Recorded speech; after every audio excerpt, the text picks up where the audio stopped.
Good Friday morning, folks. This is Lindell from Fistful of Java, and as always, we're talking about more guitar stuff, or today specifically bass stuff. I want to highlight a Carvin instrument that I purchased and have sold since I got it, the Xcellerator bass. So let's take a look at it for those of you who are not familiar. Here it is.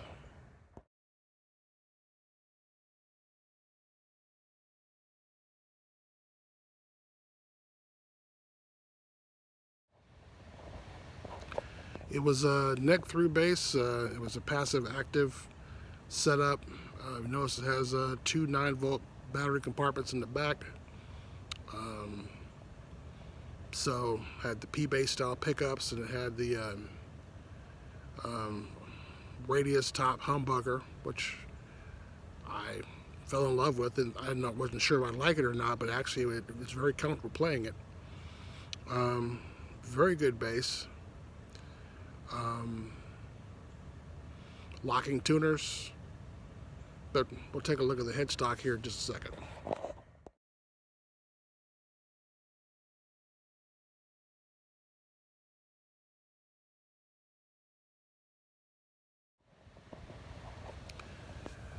One of the unique features about a neck through is a sustain, especially on the bass. It tends to ring out a lot longer.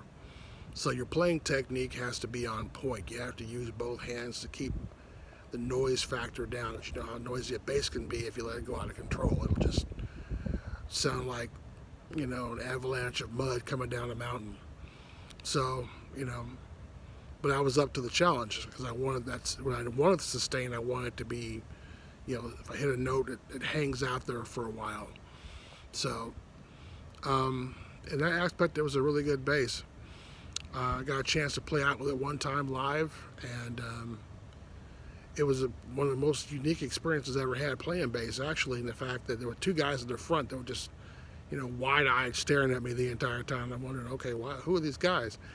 And I will say I got a very good bass tone out of it that particular night. I plugged into an Ampeg BA115. For those that know, it's just a small 15-inch speaker, only 100 watts. Pretty much just a stage monitor, but had direct out for the board. So the sound that the people heard came through the board out of the Ampeg amp. But these two guys were just focused on me the entire time. And afterwards, I found out they were the bass players for the bands that were following me up. And they're like, "Okay, man, how'd you get that tone, man? Your tone was incredible." I said, "Yeah, it's a pretty good little instrument. It was very good."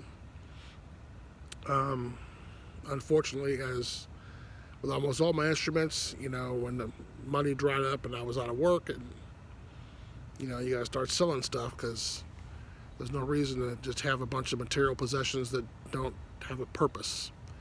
So it was one of the first to go. I don't miss it so much because I think I could do better. The options I chose gave me a very good tone, but I think there are some better options out there now. Like Kiesel / Carvin has moved on to headless, which will give me a better balance because that joker was heavy. It was a koa body with maple neck and had walnut stripes, and all those are fairly dense woods. So thus the tone it got, but also you felt it when you picked it up. It had some mass. So again, as I said, Carvin's been a great company as far as instruments for me. Ever consider, get to that point where you think you're ready to have a custom build, I would definitely, give them a shout. Again, I don't have any, connection to them, but it just, when you find something that works, it works. So, may throw a few more photos at the end though, but for now, that's all we got. Until next time.